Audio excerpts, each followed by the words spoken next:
여러분 안녕하세요. 이번 시간에는 이 큰 단원 2-1-2 역학적 시스템과 안전에 대한 내용을 공부하겠습니다. 예, 우리가 지난 시간에 이제 역학적 시스템에서 중력에 의한 그 여러 가지 운동에 대해서 공부를 해봤는데요. 이러한 역학적 시스템에서는 운동을 하면서 충격을 받는 일이 생깁니다. 그래서 이 단원에서는 그 충격, 그 다음에 충격을 줄이기 위한 장치 등에 대해서 공부를 하도록 하겠습니다. 교과서는 100페이지를 펴시고요. 지금부터 시작하겠습니다. 예, 일단 이번 단원의 학습 목표부터 짚고 넘어가겠습니다. 일단 이제 이번 단원에서는요. 충격과 관련된 관성, 그 다음에 운동량과 충격량 이런 것들을 알고요. 그 다음에 그 관계를 이제 설명할 수 있게 되어야 합니다. 이때 이런 운동량이나 충격량은 수식을 이용해서 이해할 수 있도록 해야 합니다. 그 다음에 두 번째, 일상생활에서 충돌과 관련된 안전사고를 탐색할 수 있고요. 안전장치의 효과성을 충격량과 운동량을 이용하여 이제 살펴보는 것으로 이번 학습은 이제 진행되겠습니다. 예, 제일 먼저 살펴볼 것이 우리가 주변에서 쉽게 볼 수 있는 야구 경기에서 사용되는 안전장치를 찾아보는 활동입니다. 이러한 활동은 우리가 수업 시간에 하도록 하고요. 네, 우리가 안전사고와 안전사고를 방지하기 위한 여러 가지 대책들을 알기 위해서는요. 먼저 관성, 그 다음에 운동량, 충격량이라고 하는 것을 우리가 알아야 합니다. 그래서 제일 먼저 나오는 게 관성이라고 하는 성질인데요. 이제 관성이라고 하는 성질은 물체가 가지고 있는 성질로서 물체가 자신의 운동 상태를 그대로 유지하려고 하는 성질을 의미합니다. 또는 물체가 운동 상태가 변화하려고 하는 것에 대해서 저항하는 성질이다라고 생각을 하면 됩니다. 즉, 운동하고 있는 아이는 계속 똑같은 운동을 지속하려고 하고 정지하고 있는 아이들은 계속 정지하고 있으려고 한다라고 하는 게 관성이지요. 예, 관성에는 정지하고 있던 아이가 계속 정지하려고 하는 요거를 보통 정지 관성이라고 얘기하는데요. 이러한 정지 관성에 의해서 이제 나타나는 자연 현상이요.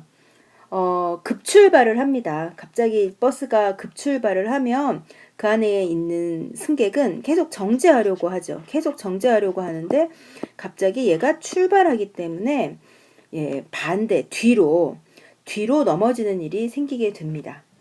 그 다음에 이제 컵 위에 종이를 올려놓고요. 그 다음에 동전을 위에 올려놓은 다음에 아주 빠르게 종이를 툭 하고 치면 동전은 제자리에 있으려고 하는 성질이 있기 때문에 종이만 날아가고 컵은 아래로 폭 하고 떨어지게 됩니다. 이런 거 정지하려고 하는 관성 때문에 나타나는 현상입니다. 반대로 운동하던 물체가 계속 똑같은 운동, 계속 등속 직선 운동을 하려는 성질 때문에 나타나는 관성을 보통 운동관성이라고 얘기를 합니다. 이 운동관성에 의해서 나타나는 성질은요. 버스가 계속 가고 있었어요. 그러면 거기에 타고 있던 사람도 계속 가려고 하겠죠. 근데 갑자기 급정거를 합니다. 그러면 그 승객은 앞으로 계속 가려는 관성 때문에 앞으로 넘어지게 되죠. 이런 게 바로 운동관성입니다. 그리고 막 앞서서 달려가던 사람이 있어요. 이 달려가는 사람은 계속 달려가려고 하는 관성 때문에 돌풀이에 걸려서 갑자기 정지해야 할 경우 앞으로 쏠리는 그러한 일이 일어나게 됩니다. 이런 것들이 이제 우리 주변에서 볼 수 있는 관성입니다. 네, 이런 관성은요. 질량이 클수록 관성이 커요. 즉 질량이 클수록 운동 상태를 변화시키기 어렵다라고 생각을 하면 되겠습니다. 이건 여러분들이 다 이제 경험적으로 알고 있는 거예요. 마트에서 수레가 있는데요. 얘는 가벼운, 질량이 작다. 반면에 얘는 질량이 큰 애예요. 그러면 관성은 누가 크나요? 질량이 큰 애가 관성이 커요. 그렇기 때문에 질량이 큰 아이를 운동 상태를 변화시키기가 어렵습니다.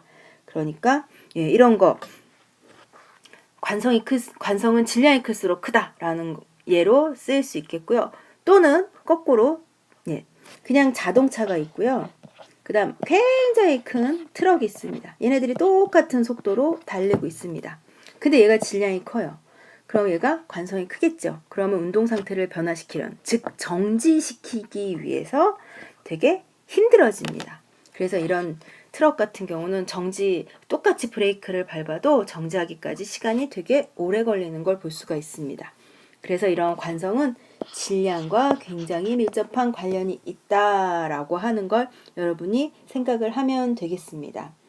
이처럼 이런 관성에 대해서는 갈리렐레이라고 하는 사람이 얘기를 했고요. 이거를 뉴턴은 이제 운동 제1법칙이라고 해가지고 정리를 합니다. 그 내용이 뭐냐면요. 물체가 외부로부터 받는 알짜힘이 0이면 우리 저 앞에서요. 힘의 효과, 운동 상태를 변화시킨다라고 얘기했죠. 그러니까 힘이 없다면 운동 상태는 변하지 않는다. 즉 정지했던 물체는 계속 정지해 있고 운동하던 물체는 계속 똑같은 운동, 등속도 운동을 한다라고 하는 게 이런 관성 법칙입니다.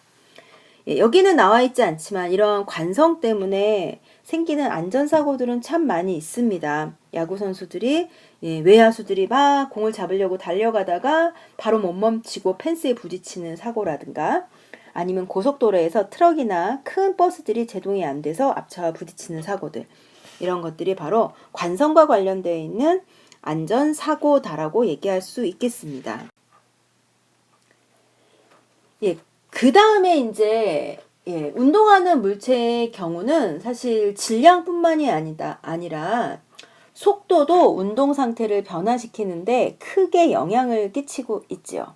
그래서 물체의 운동을 비교하기 위해서는 물체의 질량과 속도를 모두 고려해 줘야 합니다. 그래서 운동의 효과라고 할까요? 그래서 물체의 운동 정도를 나타내는 물리량으로서 운동량이라고 하는 것들이 이제 나오게 되었습니다. 운동량이란 물체가 얼마나 운동을 하고 있는가, 그 운동의 효과를 나타내는 물리량으로서요. 물체의 질량이 크면 운동의 효과가 크게 나타나는 거예요. 그 다음에 속도의 곱으로 나타나게 됩니다. 그래서 운동량은 질량 곱하기 속도. 그래서 일반적으로 운동량을 P라고 하거든요. 그래서 P는 질량 M, 질량, 그 다음에 V는 속도. 이렇게 표현을 하게 되고요. 단위로는 질량 단위 킬로그램, 그 다음에 속도 단위 미터 퍼 세크를 사용하게 됩니다. 운동량 역시 방향이 있는 물리량입니다. 그래서 운동량의 방향은 속도의 방향하고 똑같습니다. 그리고 운동량 P는 M 곱하기 V니까요. 질량이 클수록 당연히 운동량이 커지게 되겠고요. 그 다음에 속도가 빠를수록 운동량이 커지게 되겠습니다. 두 개의 자동차가 있는데요. 얘네들 한번 비교해 볼까요?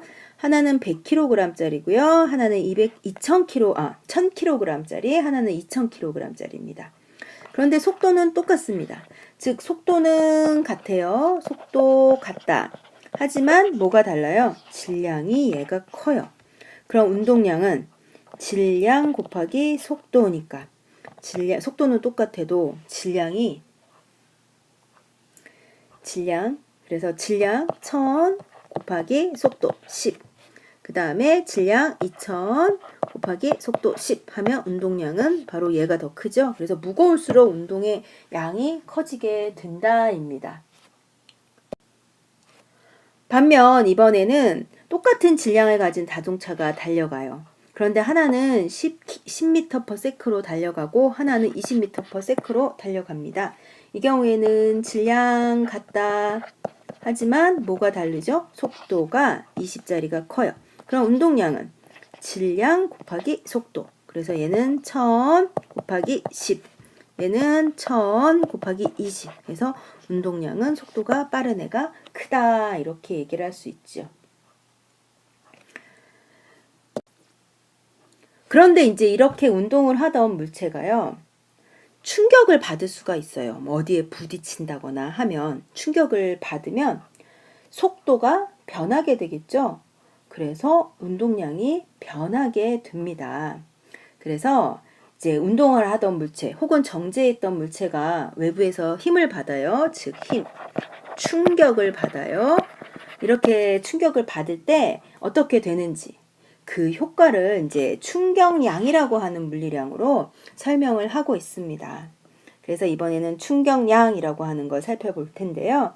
충격량이라고 하는 건 물체가 받은 충격의 정도를 나타내는 양입니다. 얼마나 충격을 받았느냐 하는 거고, 이 충격량은 얼마만큼의 힘으로 얼마나 오랫동안 충격을 받았느냐로 표현을 하게 됩니다. 그래서 충격량은 힘 곱하기 힘이 작용한 시간. 그래서 충격량을 일반적으로 I라고 쓰는데요. I에 작용한 힘과 델타 T, 시간.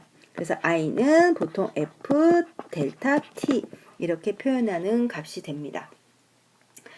충격량도 역시 방향이 있는 값인데요. 충격량의 방향은 물체에 작용한 힘의 방향하고 같게 나타납니다. 그리고 충격량은요, 힘 곱하기 시간이니까요. 힘을 크게, 그러니까 짧게 충격을 받더라도 큰 힘으로 충격을 받으면 당연히 충격의 효과가 커지게 될 거고요. 힘이 작더라도 오랜 시간 그 충격을 받으면 또 힘의 효과가 크게 나타날 것입니다. 그래서 이런 걸 한번 살펴볼까요? A와 B라고 하는 나무 막대기에 이제 충격을 줄 겁니다. 힘을 줄 겁니다. 외부에서. 하나는 10N짜리 충격을 2초 동안 줄 거고요. 하나는 20N짜리 충격을 1초 동안 줄 거예요. 그럼 힘은 얘가 크고, 그 다음에 시간은 얘가 클 때, 얘네들이 받는 충격량 I는 힘 곱하기 시간, 그러니까 얘는 10 곱하기 2초, 그 다음에 얘는 20 곱하기 1초 이렇게 나타나니까 이 경우에 충격은 똑같은 양 받았다라고 이야기할 수 있겠죠. 이러한 그 충격량의 경우엔 시간과 힘으로 나타내는 그래프를 통해서 충격량을 쉽게 구할 수 있습니다. 먼저 왼쪽 그래프를 보면요. 시간에 따른 충격량이, 그러니까 충격이 일정해요. 즉 일정한 힘으로 계속 충격을 가하는 경우예요. 그런 경우라면 F 곱하기 T, 즉 요 사각형의 넓이가 충격량에 해당해요. 그런데 우리가 일상적으로 충격을 받을 때 같은 힘이 계속 지속적으로 오는 게 아니죠. 힘의 크기가 변화하는 경우도 되게 많이 있습니다. 그래서 시간에 따른 힘의 크기가 변화하는 이런 경우의 그래프에서도 이 그래프를 구성하고 있는 이 아랫부분의 넓이가 충격량을 나타냅니다. 그러니까 이런 경우는 시간 구간에 따른 충격이 각각 달라요. 그러니까 초반에는 충격을 조금 받았지만 중반에는 충격의 크기가 힘을 되게 많이 받은 이런 경우예요. 이렇게 힘이 일정하게 작용하지 않을 경우에 충격량을 구한 다음에 그 충격량을 시간으로 나눠주면요. 얼마나 충격이 진행됐느냐, 그 충격이 가해졌느냐라고 하는 평균 힘을 구할 수도 있습니다. 그래서 평균 힘, 보통 F하고 바를 쓰는데요. 위에다 얘는 이렇게 해서 구한 넓이로 구한 충격량을 충격이 가해진 시간으로 나눈 값이 되겠습니다.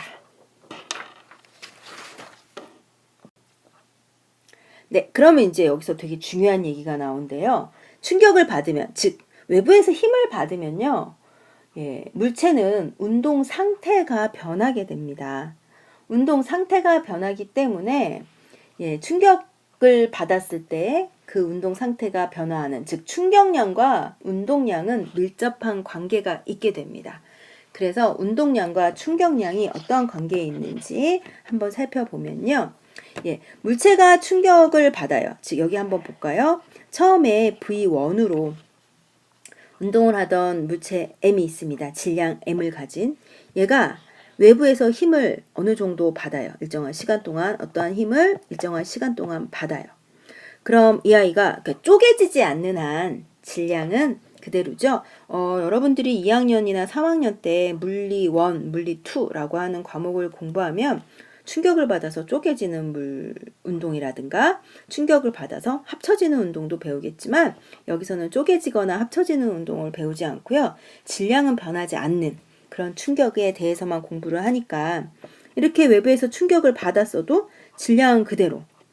이때 속도는 당연히 변하게 되겠죠. 힘이라고 하는 건 운동의 상태를 변화시키는 요인이니까요. 그래서 속도가 변하게 됩니다. 그러면 처음에 이 물체가 가지고 있던 운동량이요. mv1, 즉 운동량이니까 p1이라고 하겠습니다. 그 다음에 나중에 이 충격을 받아서 움직이게 되는 이 아이의 운동량 p2, 질량은 변화가 없으니까 mv2가 되겠죠. 바로 이 충격에 의해서 운동량이 변하게 됩니다. 그렇기 때문에 바로 물체가 받은 충격량은 운동량의 변화량과 같다라고 얘기할 수 있습니다. 그래서 이게 바로 충격량이에요. 이게 충격량이고요. 그 다음에 얘가 바로 운동량의 변화입니다. 그리고 이거는 수식으로도 사실 증명을 할 수가 있는데요. 충격 F 델타 T는 이때 F는 ma, 이거 뉴턴의 제2법칙입니다. 그래서 충격을 받으면 가속도가 생기는 거죠. 그래서 ma 곱하기 델타 t고 요 가속도에다가 시간에 따른 속도 변화량을 집어넣어요. 그러면 시간 약분 되겠죠? 그런 다음에 요거를 요렇게 해주면 바로 얘가 운동량 P2, 그 다음에 얘가 P1 이렇게 돼가지고요. 바로 운동량의 변화량이 되는 겁니다. 그래서 물체가 운동량 충격을 받으면 운동량이 변화한다. 그리고 이것을 식으로 반드시 여러분이 기억하도록 할게요. 이때 물체가 이렇게 운동을 하고 있는데 같은 방향으로 충격을 받아요. 그럼 어떻게 될까요? 당연히 속도가 증가하겠죠? 그래서 운동량이 증가하게 됩니다. 네. 보세요. 물체가 운동 방향으로 충격을 받아요. 일로 가고 있는데 똑같은 힘으로 이렇게 가요. 그럼 어떻게 될까요? 속도가 증가하겠죠? 속도가 증가하니까 바로 운동량이 증가하게 됩니다. 그런데 물체가 운동의 반대 방향으로 충격량을 받는다고 생각을 해보세요. 물체가 일로 가고 있는데 힘을 거꾸로 받아요. 그럼 어떻게 될까요? 계속 속도가 줄게 되겠죠. 얘가 이렇게 가는데 거꾸로 힘을 작용하니까 속도가 줄게 돼요. 속도가 주니까 운동량이 감소합니다. 그런데 그 힘을 계속 줘가지고 정지할 때까지 운동량이 감소한다고 생각을 해요. 그런데 그 이후에도 계속 힘을 줘요. 힘을 주면 이제 어떻게 돼요? 정지했다가 반대 방향으로 튕겨 나오게 되죠. 그러면 이제 운동의 방향이 바뀌게 됩니다. 이런 것도 여러분들이 생각을 해볼 수 있겠죠. 네. 그러면 힘이 클수록, 그 다음에 힘이 작용하는 시간이 길수록, 즉 충격량은 힘 곱하기 델타 t니까요. 힘을 크게 하면 크게 할수록 충격량이 커지게 되겠고, 충격량이 커지게 되면 운동량도 크게 변하겠죠. 그 다음에 이번에는 힘이 작용할 시간이 길면 길수록 역시 충격량이 커지게 되겠고, 그런 운동량의 변화량도 커지게 될 거예요. 그러면 이번에는 우리가 이러한 충격량을 일상생활에서 겪을 때, 예를 들어 충격량이 똑같아요. 즉 운동량의 변화가 똑같은 경우예요. 운동량 변화가 같을 경우에 충격을 줄일 수 있는 방법이 무엇이 있을까? 이것을 우리가 충격량을 통해서 한번 살펴보려고 합니다. 그림은 야구 경기에서 포수가 야구공을 받을 때 손을 앞으로 내밀면서 받아요. 손을 앞으로 내밀면서 받으면요, 공이 글러브랑 부딪히는 시간이 짧아지겠죠. 그래서 시간을 짧게 해서 공을 받는 경우하고, 손을 뒤로 빼면서 받으면요, 공이 글러브에 부딪히면서 멈출 때까지 걸리는 시간이 길어져요. 그래서 시간이 길 때, 이때 어느 경우가 힘을 덜 받고 힘을 더 받는 것일까라는 걸 한번 살펴보자라는 겁니다.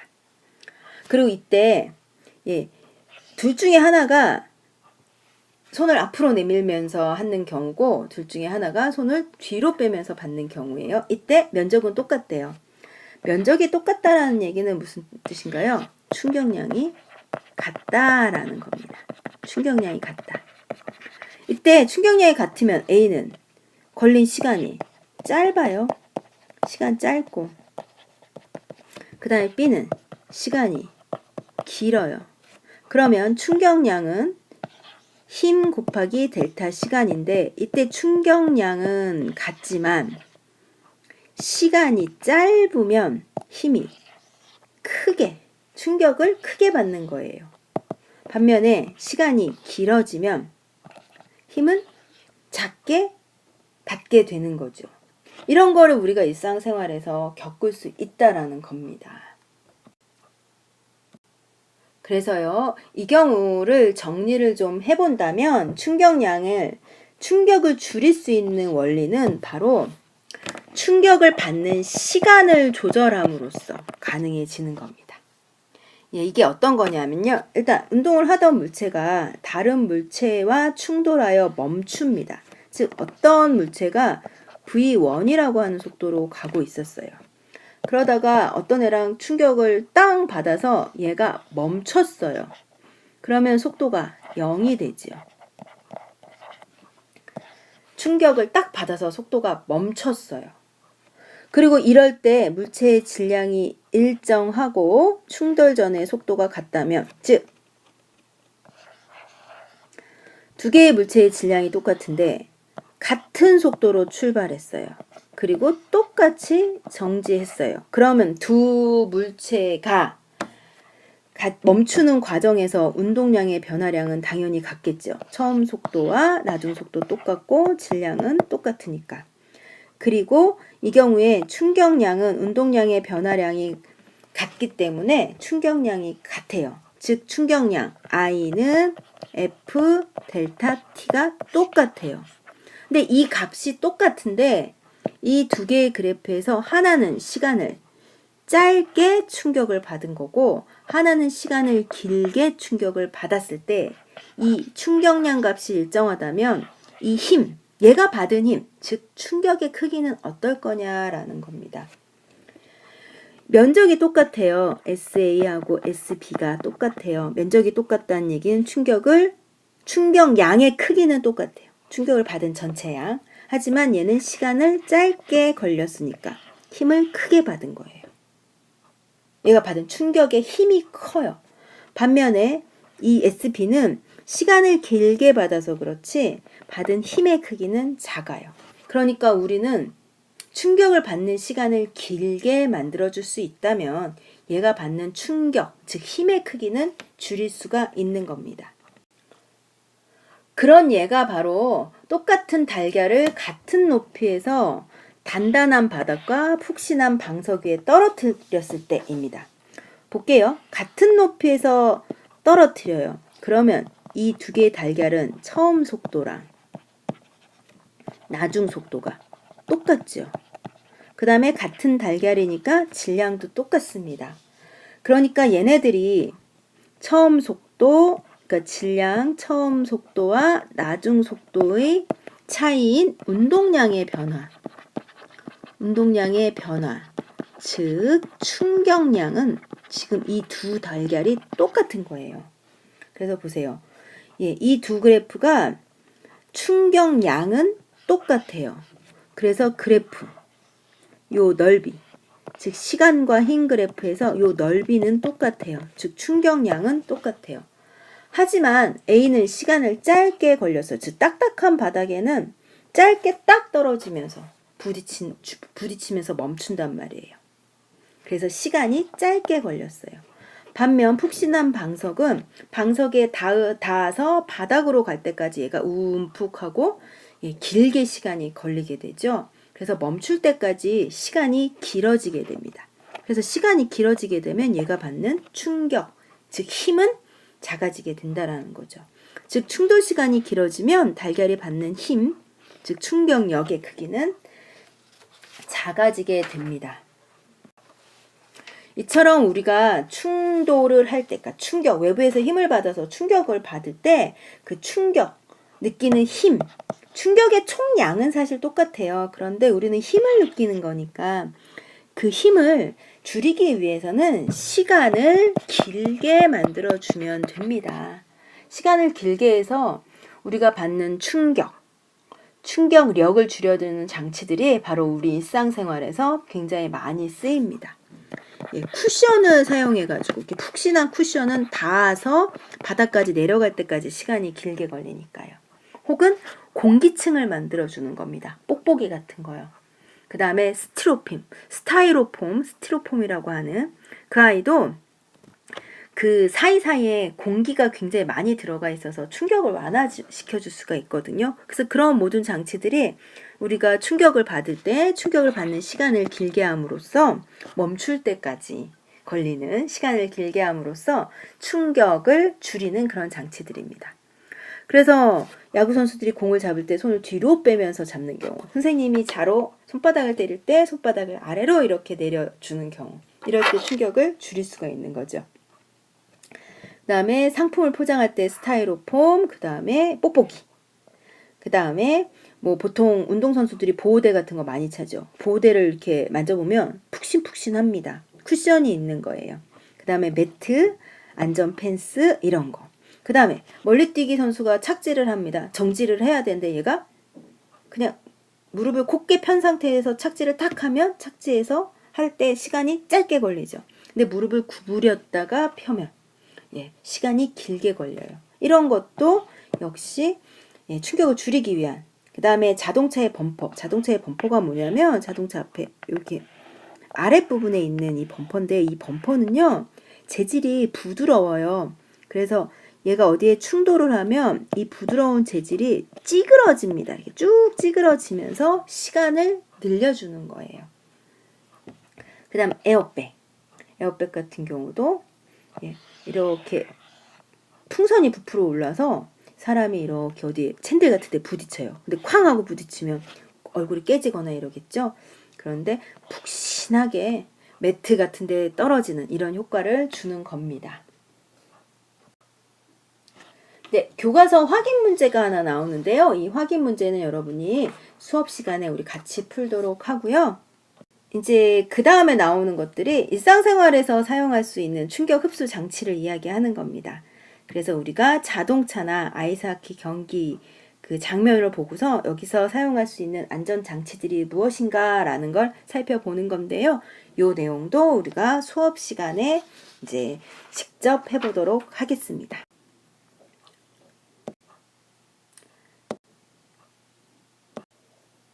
네, 그래서 이제 우리가 많이 사용하는 일상생활에서 요즘은 없으면 안 돼 중요한 이제 장치 중에 자동차가 있죠. 근데 그 자동차가 또 사고가 또 되게 많이 나는 그런 장치예요. 그러면 이 자동차에는 여러 가지 안전장치들이 있는데요. 그런 안전장치들이 어떤 원리들을 이용한 건가 한번 살펴볼게요. 에어백 같은 경우는 사실 충격 시간을 늘려줌으로써 충격을 줄여주는 그런 효과라고 할 수 있습니다. 그러니까 충격량에 대한 것을 이용한, 충격량의 원리를 이용한 그런 안전장치라고 얘기할 수 있겠죠. 그 다음에 안전띠 같은 경우는 어떤 거냐면 달리는 자동차가 급제동을 하는 경우 관성에 의해서 사람이 앞으로 튀어나가게 되죠. 튀어나오는 걸 막아주기 위한, 즉 관성에 의한 안전사고를 막아주기 위한 그런 장치다라고 얘기를 할 수가 있습니다. 그 다음에 이제 제동이요. 이거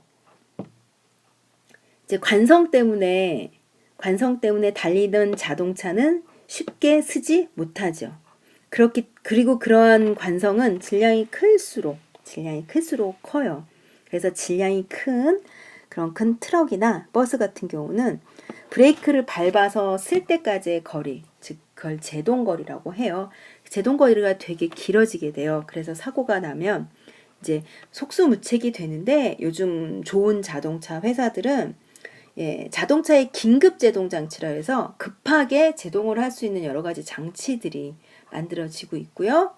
그리고 뭐 그런 장치를 쓰지 않더라도 안전거리를 유지하도록 자동으로 경고음을 내주는 장치라든가 아니면 차선이 이탈되었다라는 걸 알려주는 그런 장치들도 여러 가지로 쓰이고 있습니다.